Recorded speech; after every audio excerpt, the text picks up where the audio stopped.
Olá, meus irmãos, bem-vindos ao canal Mistério Palavra do Senhor. Vamos dar continuidade ao estudo da Bíblia, meus irmãos. Hoje nós vamos começar a carta de Paulo aos Colossenses.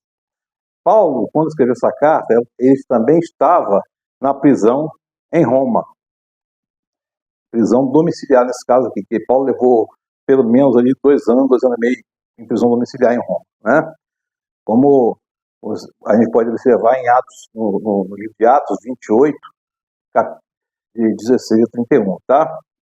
Essa carta está datada por volta de 60 anos depois de Cristo. E ali a gente vai vendo que, além dos conflitos internos na igreja, das questões judaizantes, a gente está vendo, ó, uma boa parte aqui, os apóstolos já haviam morrido, os cristãos sendo perseguidos, queimados, crucificados, massacrados, jogados às feras, né, leões e outros mais. Aqui, nesse contexto aqui, a gente teve Imperador Cláudio, teve Domiciano, teve Calígula, teve Nero, que foi horroroso nesse contexto todo aqui, né? A gente vai ver muita presença de Nero lá em Apocalipse, né? Tá? A cidade de Colossos foi muito importante, né? Se localizava onde é a atual Turquia, né? Na Ásia Menor. Tinha o rio chamado Lico, que era uma grande rota comercial entre o leste e o oeste, que ia desde Éfeso, no Mar Egeu, até o rio Eufrates. E aí, meu irmão, Colossos, devido ao crescimento de outras cidades, foi reduzido a uma rota comercial de segunda categoria, né? Perdeu a importância e poder por causa das cidades vizinhas de Laodiceia e de Herápolis, né? Laodiceia, que inclusive estava nessa carta aqui. E Paulo, o objetivo dessa carta é o quê? Paulo vai aqui combater a heresia colossense, né? O falso ensino, as questões judaizantes, falsos profetas, né? E aí, Paulo vai fazer uma refutação, né? Ela era diversificada em alguns pontos, né? Por exemplo, a heresia colossense tratava do cerimonialismo, que mantinha aquelas regras severas a respeito dos tipos permissíveis de comida, bebidas, festas religiosas, como se isso fosse maior do que o evangelho, ou fosse maior do que a sua própria vida, né? O ascetismo, que é aquela coisa assim, não pode comer, não pode beber, não manuseie, não prove, não toque, muito presente no dia de hoje ainda, né? A adoração a anjos que eles falavam, está visto que a adoração só a Deus e a Cristo Jesus, aos anjos não, é um tipo de idolatria, né? Isso tudo, meu irmão, minha irmã, porque os colossenses, os falsos profetas, esses hereges lá, eles faziam uma depreciação de Jesus, e Jesus vai aqui Jesus prova a supremacia dele. Paulo vai ressaltar a supremacia de Jesus aqui, porque Jesus ele é divino e humano. Ele é humano e é divino. Na carta aos Filipenses diz que ele abriu mão da sua glória, mas não da sua divindade, tá? Na carta aos Filipenses fala disso. Vai falar da questão do gnosticismo, que são conhecimentos secretos, né? E só quem tinha acesso a esses conhecimentos gnósticos eram aptos à salvação. A gente sabe que não é verdade, não é por obras, né? Nem por conhecimento. E vai falar também combater a dependência da sabedoria e da tradição humana. O evangelho não depende da sabedoria humana, nem a tradição humana. Nada, nenhuma denominação, nenhuma religião é maior do que o evangelho de Cristo Jesus, né? Como foi dito, Paulo vai sustentar a supremacia de Jesus Cristo, né? Vamos ver hoje capítulo 1 e 2, meu irmão, minha irmã. E Paulo começa assim: Paulo, apóstolo de Cristo Jesus, pela vontade de Deus, e o irmão Timóteo, aos santos fiéis irmãos em Cristo que estão em Colossos. A vocês, graça e paz da parte de Deus, nosso Pai, e do Senhor Jesus Cristo.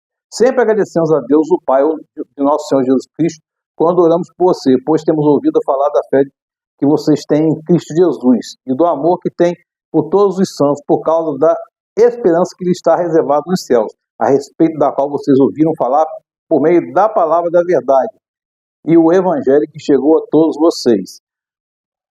Por todo o mundo este evangelho vai frutificando e crescendo, como também ocorre entre vocês, desde o dia que o ouviram e entenderam a graça de Deus em toda sua verdade. Vocês aprenderam de Epafras, nosso amado cooperador, fiel ministro de Cristo, para conosco, que também nos falou do amor que vocês têm pelo Espírito Santo. E aqui, meu irmão, é interessante da gente fazer um ressalto. O evangelho trata da salvação por meio da graça e da fé em Cristo Jesus. Trata da salvação, trata da supremacia de Deus, da supremacia de Jesus, trata da ressurreição e da vida eterna. Ou seja, ele fala do amor pleno, né? Restabelece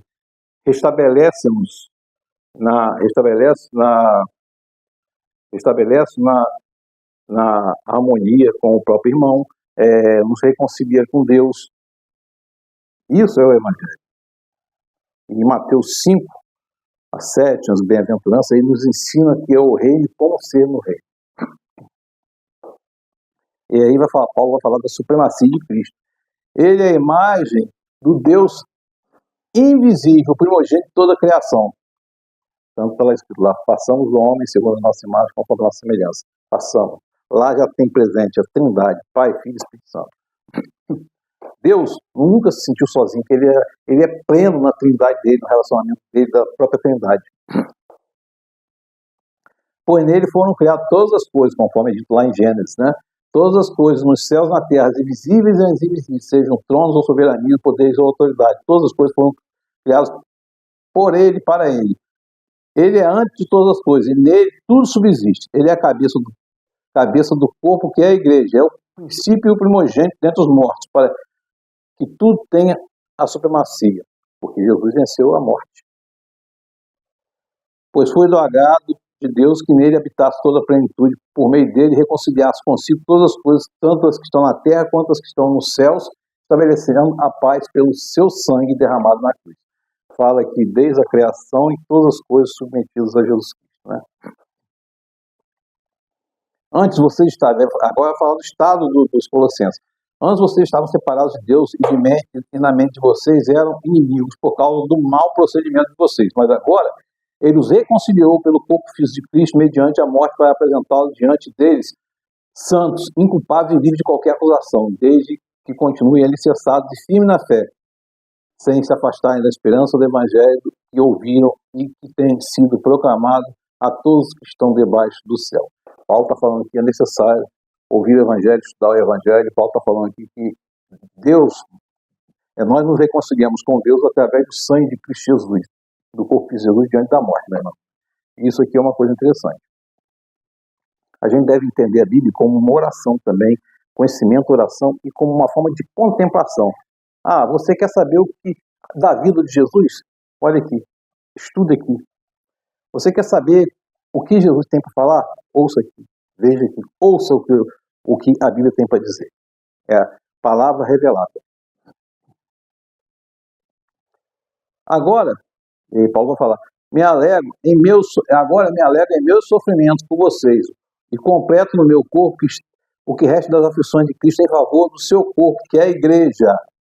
E Paulo vai continuar no capítulo 2. Quero que vocês saibam quanto estou lutando por vocês, pelos que estão em Laodiceia e por todos que ainda não me conhecem, né? E aqui, meu irmão, Laodiceia é uma igreja, é um local lá, né? Esforço-me para que eles sejam fortalecidos em seu coração, estejam unidos em amor e alcancem toda a riqueza de pleno entendimento, a fim de conhecerem plenamente o mistério de Deus, saber Cristo. E Paulo vai alertar para ficar livre do legalismo, né? Portanto, e aí já é uma conclusão aqui que está falando. Portanto, assim como vocês receberam Cristo Jesus, o Senhor, continue a viver nele, enraizados, edificados nele, firmados na fé, como foram ensinados, transbordando de gratidão. Portanto, continue arraigado. A gente tem que se manter lendo a Bíblia, conhecer a Bíblia. Arraigado. Você não vai achar nenhuma manifestação de outro evangelho lá fora. Evangelho só existe aqui. A gente deve ouvir pregações, mensagens edificantes, mas também estudar a Bíblia. Tenham cuidado para que ninguém escravize a filosofias vãs e enganos que se fundamentam nas tradições humanas, nos princípios elementares deste mundo e não de Cristo.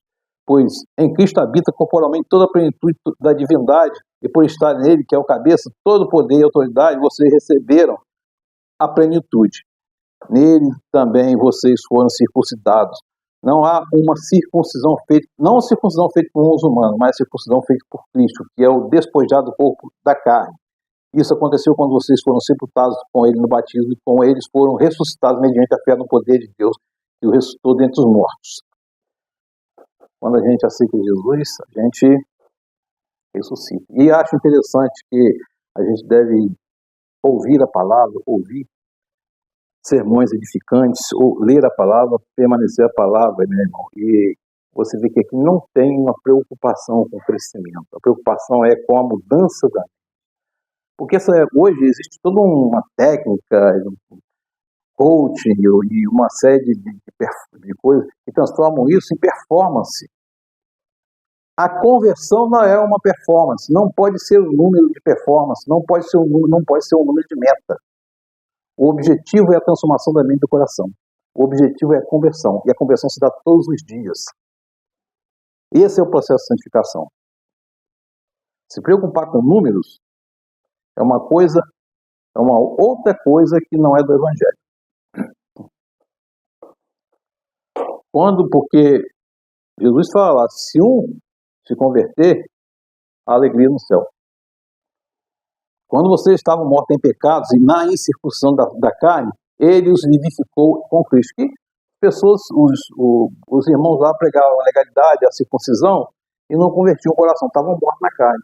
E os incircuncisos da mesma forma. Mas quando aceitaram Cristo Jesus, foram vivificados, tanto os não circuncisados quanto os circuncidados.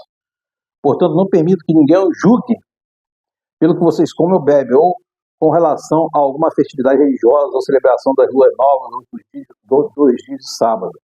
A realidade, porém, encontra-se em Cristo. Não permito que ninguém tenha prazer numa falsa humildade na adoração dos anjos para que os impeça de alcançar o prêmio. Você vê que Paulo está falando aqui do ascetismo, não toque isso, não come aquilo, falando de ritos aqui, falando de tradições, né?